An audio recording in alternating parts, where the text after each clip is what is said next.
Sugatan ang tatlong sakay ng isang SUV matapos makasalpukan ng isang jeep sa isang kalsada sa Maynila. May unang balita si Bam Alegre. Tumagilid ang SUV na ito at wasak ang harapan ng isang jeepney matapos magkasalpukan bandang hating gabi.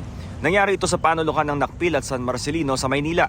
Rumisponde sa aksidente ang nakastandby na rescue team sa lugar. Nag-respond din po kami ngayon ng vehicular accident, SUV versus jeepney po.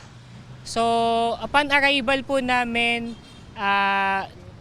tumaob po yung SUV and then nag-assess agad po kami, nag-set up po kami ng triage po agad since 3 patient po yung upon arrival po namin nandito po.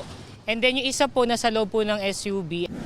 Dahil sa pwesto ng sasakyan, kailangan gamitan ito ng power tools para magkaroon ng puwang na makuha yung pasahero sa loob at mabigyan ng atensyong medikal.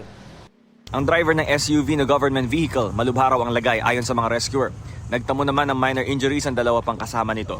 May 3 sakay naman ng jeepney na galing daw Batangas at maghahatid ng mga prutas sa Maynila.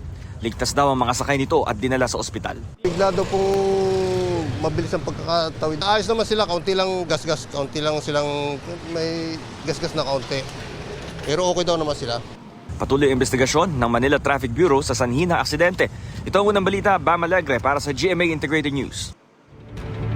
Kapuso, huwag magpapahuli sa latest news and updates. Mag-iuna ka sa balita at mag-subscribe sa YouTube channel ng GMA Integrated News.